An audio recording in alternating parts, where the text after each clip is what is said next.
माननीय प्रदीप यादव जी, जमा कर देता हूँ प्लीज। हमें बुलवाने के लिए आपका धन्यवाद। 24 घंटे से लगातार हम सुन रहे हैं कि 47 का विजन, 47 का विजन, लेकिन हम ये कहना चाहते हैं कि ये हिंदुस्तान किसानों का देश है, जहाँ किसान खेती का काम करते हैं। 70 से 80% लोग खेती किसानी का काम करते हैं। माननीय मुलायम सिंह जी कहा करते थे कि जब तक इस देश का किसान खुशहाल नहीं होगा तब तक देश का भला नहीं हो सकता है। उन्होंने हमेशा इस पर जोर डाला और हम आपसे ये कहना चाहते हैं कि जब आपके कोरोना में स्थिति आपकी बहुत खराब हो गई, जब आपके कोरोना में देश की अर्थव्यवस्था गिर गई, तब किसान ही एक ऐसा था जिसने आपकी अर्थव्यवस्था को बचा।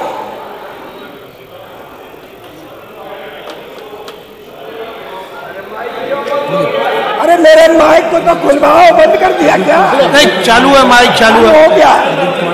ऐसे ही आपने गड्ढा मुक्त ऐलान कर देते हैं कि गड्ढा मुक्त हो गई।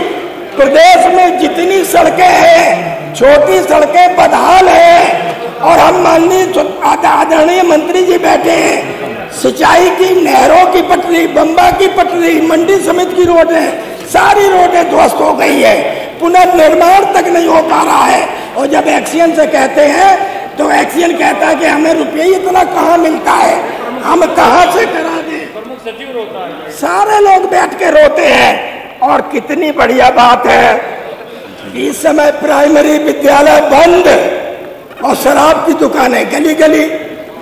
माननीय जब हम ब्लॉक प्रमुख थे सन 88 में, तो एक गांव के प्रधान जी ने हमसे कहा कि लला अगर अब की जाए तुम ब्लॉक प्रमुख हो जाए तो मेरे गांव में स्कूल बनवाई दियो। और 89 में नेताजी की सरकार बन गई। आदरणीय मुलायम सिंह जी ने एक आदेश किया था कि हर 1.5 किलोमीटर पर प्राइमरी विद्यालय और 3 किलोमीटर पर मिडिल स्कूल। तब इस उत्तर प्रदेश में तेजी से स्कूल बनने शुरू हुए। और जब विदेश से लोग आते थे ये देखने कि मुलायम सिंह जी के स्कूल कागजों पर बन रहे या सही में बन रहे, तो वो बनते हुए पाए जाते।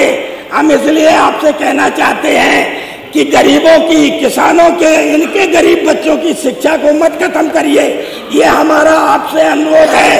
आपने 2014 में बड़े लंबे लंबे भाषण दिए और 14 में आप कहते थे कि इतना सरकार बनने के बाद विदेश से काला धन वापस आएगा, सबके खातों में 15-15 लाख रुपया जाएगा, 56 इंच का सीना, चुटकी में बंद हो जाएगा, पाकिस्तान खत्म। लेकिन तभी मुझे भी एक शेर याद आया, और शेर में है, एक शेर सुनाते हैं।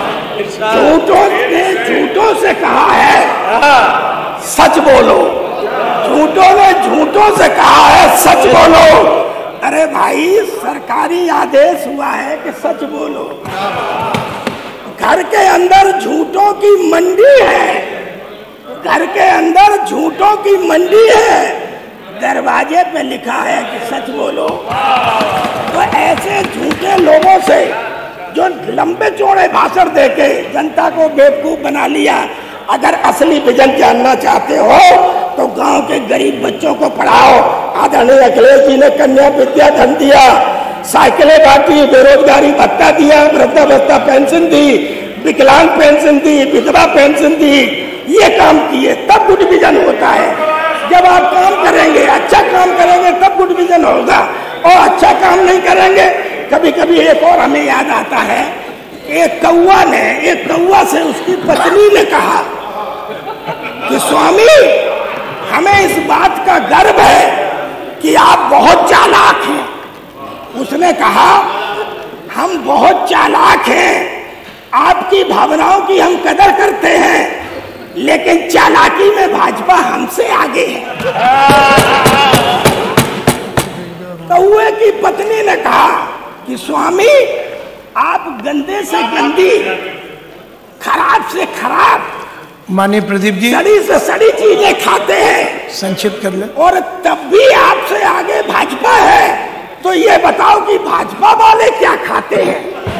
कभी कभी बड़ा हंसी आती है, हम तो जो कभी कभी मजाक कर लेते हैं। समाप्त करें माननीय आदरणीय मोदी जी ने भी एक बार कहा, अपने सभी सांसदों को बुला के, हम चूंकि सांसद रहे हैं, आदरणीय मोदी जी ने कहा कि सभी सांसद अपने आप को हनुमान समझे।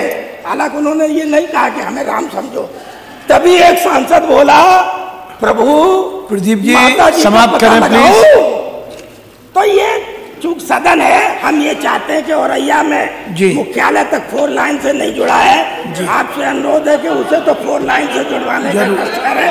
धन्यवाद। की बातों का ध्यान रखते हुए हम अपनी बात समाप्त करते हैं। धन्यवाद।